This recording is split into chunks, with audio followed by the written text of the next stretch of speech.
morning, afternoon, evening, as the case may be in your part of the world. For those of you who don't know me, I'm Zenarcher. I got up this morning and I did my email thing and I checked all my messages and stuff, and I came over to YouTube to watch videos, and I saw two videos in particular that I want to talk about. One of them is by Weezie63 here at YouTube. I'll put his URL down here. And the other one is SxePhil, Philip DeFranco, who does the Philly TV show. Well, it's not really a TV show, but you know what I'm saying. Both of them were interesting videos, and they were as different as night and day. I've also had a video done by one of the council members, Tom, on my mind for, I don't know, a week now, and wanted to talk about that. So let's get into this. And I did a couple little short videos, but I'm just going to make this one long one to kind of cover everything. First things first.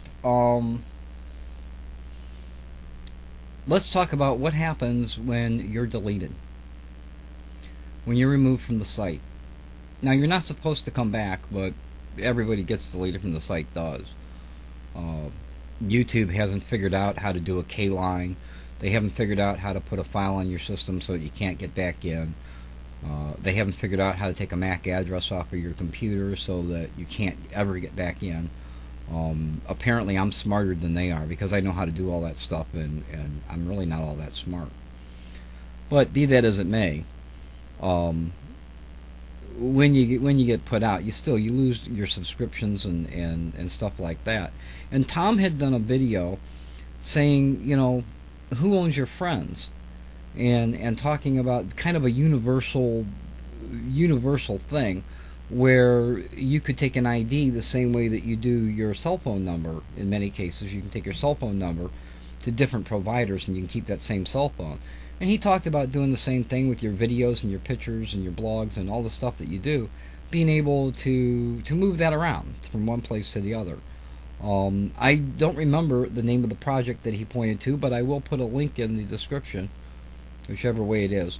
I'll put a link in the description so that you can kind of check that out, and I'll also link you to Tom's video.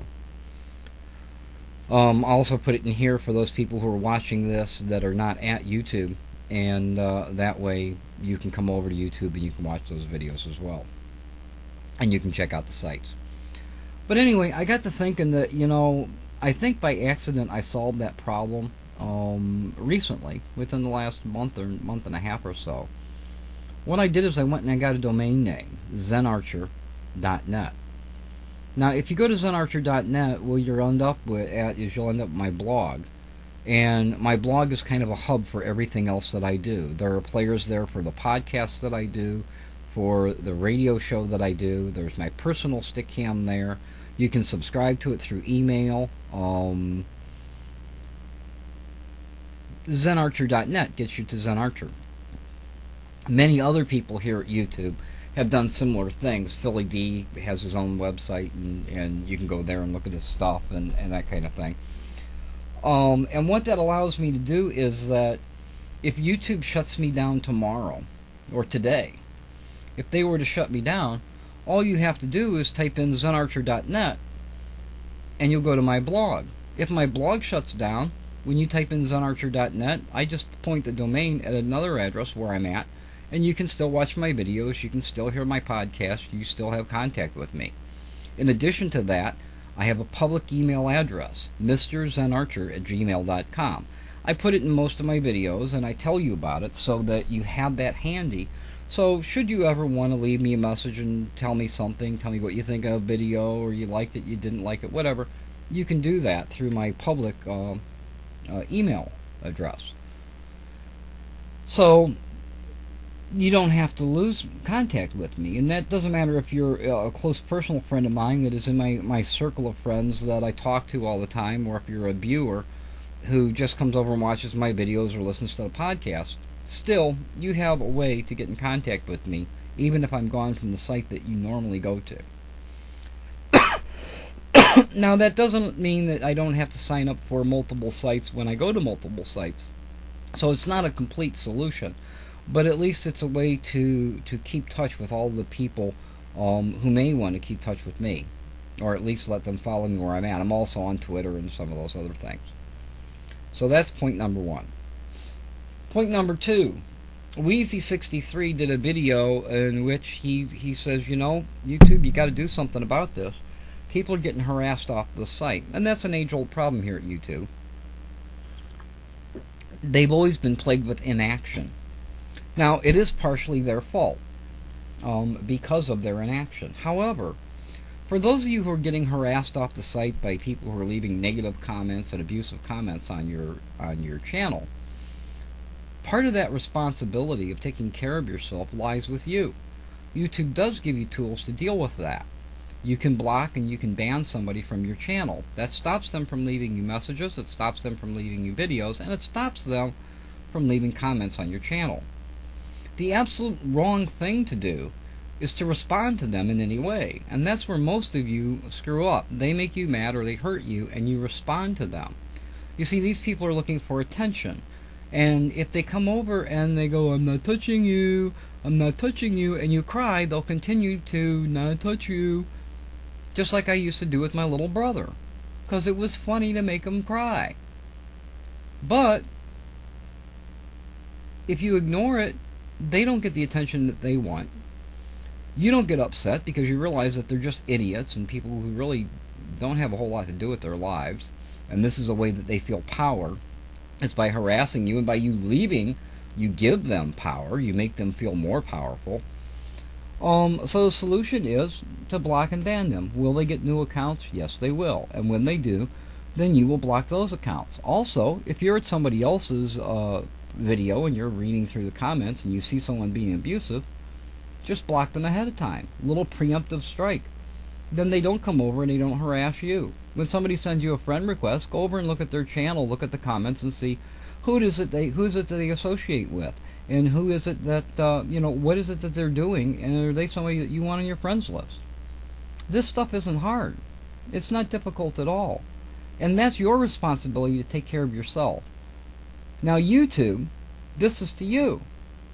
Some of the tools that you give us in order to deal with these people who are abusing us and who are chasing some people off of the site are not working. And they're simply not working because of your inaction. We can send a letter to spam, we can send a letter to the editor, we can send a letter to abuse@youtube.com, we can report it through the contact thing, we can report it by clicking on the button that says report this background is a copy infringement on me, and nothing gets done. There's a website here, there's a spoof account of mine, somebody's spoofing my account, and they use one of my pictures as a background, and they're using my name with an extra R. I reported that 9 months ago. That site's still up today. They continue to go to other friends of mine into videos of people and leave nasty comments, and those people believe that it's me, and it's not. So they've broken your terms of service as far as copyright goes. I've already reported it, and the site's up, and it remains up 9 months. I reported it 5 minutes after the site went live, because I know who is that put it up. I know exactly who it is, but you've done nothing about it. Now, it doesn't really bother me, because I think anybody with any intelligence knows it's not me, because they know the kind of person that I am, if they know me at all. But you've still done nothing. It also didn't make me run off the site. I have that person blocked, I have that account blocked, and I'll continue to block them. As many times as they put up a site, I'll just block that one too. It takes them longer to create a site than it does for me to block it. So part of the responsibility for those of you who are being harassed is with you. Use the tools that you're given, and at least block the people who are harassing you, and then you don't have to hear from them. If they come on the site with another user ID, block that too. But don't respond to them. Don't tell them that they're being mean, and don't, antagonize them. Just block them. When they no longer are getting any attention, it's not fun anymore. When it's not fun anymore, they'll go pick on somebody else. And then they're out of your hair, and then let that person also do the same thing. Eventually, they've got no place to go to have any fun because everybody's blocking them. So that's what you can do to make this YouTube place a better place. Instead of running away is a win for them. So now then, that brings me to SxePhil, who says you guys need to stop whining, and you know, if you can't stand the heat in the kitchen, then get the out. Well, you know, Phil, that didn't work back in the Vietnam War, and I don't think it'll work here either. If you're a YouTuber and you care about this site, then you don't leave. What you do is you stay here, you complain, you picket, you protest, you whine, you make a loud noise in hopes of being heard, so that eventually the troops will be pulled out. And that's what we need to do here. We need to continue to hammer at YouTube until they get it. Now, I understand that these hate comments and the drama that it generates also generates views here on the site, and views turn into advertising, and advertising turns into money in your pocket. Not you specifically, Phil, but YouTube. So I understand, like, there might be a hidden agenda here as to why things are not being done. But be that as it may, it's not shut the fuck up and get out. As far as what Renato is doing with his little thing, I know a little bit about it. I've never seen it done before. It's a business model that works, that has worked in the past and is currently working with many companies. And I think it's a really cool thing, and I'm totally behind it. But I'm not going to burn my bridges at YouTube, and I don't need to cause dissension at YouTube in order to get a lot of people to go over there. I believe if you build a better product, people will come and look at it. If you get them to look at it and it is a better product, they'll tell their friends, and eventually that site will be full of people that enjoy what's going on there. I also understand that it's going to have its growing pains and stuff, the same as other places like live video did. Live video never really made it because of a multitude of reasons. And you're right, there is an audience here that is not at any place else. I just recently bought a Kodak camera, a Kodak Easy Share camera, and there's a button on it that allows me to send videos from it directly to YouTube. You know, so YouTube is a place that is established and is going to be here. But that doesn't mean that we shouldn't work to fix it. Now, I understand that you're upset, and I understand that you're upset because you are living with, or your girlfriend is one of the council members, and she's upset. So she's upset, which upsets you, so you have to do a video, and that's what your video says to me. To me, it says, my girlfriend's on my ass, I gotta do something. So that's what you did. You put up a video and said, stop your whining, because it's making it difficult for you, I believe. And I understand that. I've been married. I totally understand that. But the good side to your video is this. It tells us that she's upset. And if she's upset, that means she's heard what the community here has said. And as a community advocate, maybe she'll work towards making those things better. Maybe the council, the YouTube Counsel, would make it better. And I do agree that if YouTube was going to put a council in place that was going to represent us, we should have at least had some say in who that council was in order to make sure that it was impartial. So I do agree that probably should have been done, but it wasn't my choice. That was YouTube's choice. Now I would like to see the council actually representing us. You know, don't tell me about the new things that you're going to roll out. Talk to me about how you're working towards fixing the things that we already have that no longer work. Tell me that you're working with YouTube and expressing to them our disconcern about people getting chased off the site, or about a messaging system that hasn't worked in the last year and a half. Then the council's doing their job. Then the council is representing us. Right now, their last video just looked like a big YouTube commercial. Very frankly, that's what it looked like. And if you read the comments there, you'll see that. So, Linz, you know, I'm sure you're listening to this. Please, you know, talk to the council and talk to YouTube, and let's get some of these things fixed. You know, and I'll tell you what, if the council would get behind the community here at YouTube that has developed at YouTube, and push our needs here at the site, if they would say to YouTube, you know, we have a terms of service agreement and maybe we should enforce it a little bit better, and get YouTube to listen, we would all be behind the council, because you're actually representing us then. And right now, you just seem like the council's representing YouTube. I don't think they're a very good go-between, in my opinion. So, the last thing that I wanted to say is, to those people who are not getting any kind of response from YouTube, you've left messages to the editor, you've used the contact page, you've left abuse at youtube.com messages, you're sending messages to the YouTube account, and you're not seeing anything happen. When I do videos, I communicate with you through this medium. It's what YouTube is about.